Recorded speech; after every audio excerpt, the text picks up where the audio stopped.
ಉದ್ಯಮಿ ಸಿಜೆ ರಾಯ್ ಉದ್ಯಮಿ ಸಿಜೆ ರಾಯ್ ಅವರ ಆತ್ಮಹತ್ಯೆ ಕೇಸ್ಗೆ ಸಂಬಂಧಪಟ್ಟಂತೆ ತನಿಖೆ ಚುರುಕಾಗ್ತಾ ಇದೆ. ತನಿಖೆಯ ಮಧ್ಯ ಎಸ್ಐಟಿ ತಂಡದಿಂದ ಹೈ ವೋಲ್ಟೇಜ್ ಮೀಟಿಂಗ್ ಆಗ್ತಾ ಇದೆ. ಎಸ್ಐಟಿ ಮುಖ್ಯಸ್ಥ ವಂಶಿ ಕೃಷ್ಣ ನೇತೃತ್ವದಲ್ಲಿ ಸಭೆ ನಡೀತಾ ಇದ್ದು ಮುಖ್ಯ ತನಿಖಾಧಿಕಾರಿ ಸೇರಿದಂತೆ ಎಲ್ಲ ಅಧಿಕಾರಿಗಳು ಕೂಡ ಮೀಟಿಂಗ್ ನಲ್ಲಿ ಭಾಗಿಯಾಗಿದ್ದಾರೆ. ಕೇಂದ್ರ ವಿಭಾಗದ ಡಿಸಿಪಿ ಅಕ್ಷಯ್ ಮಚೀಂದ್ರ, ದಕ್ಷಿಣ ವಿಭಾಗದ ಡಿಸಿಪಿ ಲೋಕೇಶ್, ಎಸಿಪಿ ಮತ್ತು ಇನ್ಸ್ಪೆಕ್ಟರ್ಗಳು ಕೂಡ ಭಾಗಿಯಾಗಿದ್ದಾರೆ. ತನಿಖೆಯ ಪ್ರಸ್ತುತ ಡೆವಲಪ್ಮೆಂಟ್ಗಳ ಬಗ್ಗೆ ಸಭೆಯಲ್ಲಿ ಚರ್ಚೆ ಆಗ್ತಾ ಇದೆ.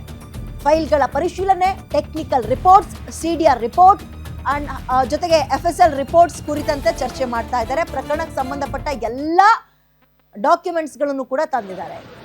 ಕಾನ್ಫಿಡೆಂಟ್ ಗ್ರೂಪ್ನ ಫೌಂಡರ್ ಸಿಜೆ ರಾಯ್ ಅವರ ಆತ್ಮಹತ್ಯೆ ಇವತ್ತಿಗೂ ಕೂಡ ನಿಗೂಢವಾಗಿದೆ. ಕಾರಣ ಏನು ಅನ್ನುವಂಥದ್ದನ್ನ ತಲೆ ಹಾಕುವ ಕೆಲಸವನ್ನು ಅಧಿಕಾರಿಗಳು ಮಾಡ್ತಾ ಇದ್ದಾರೆ. ಒಂದು ಸ್ಪೆಷಲ್ ಟೀಮ್ ಕೂಡ ಇನ್ವೆಸ್ಟಿಗೇಷನ್ಗೆ ಅಂತ ಈಗ ಅಲರ್ಟ್ ಆಗಿದೆ.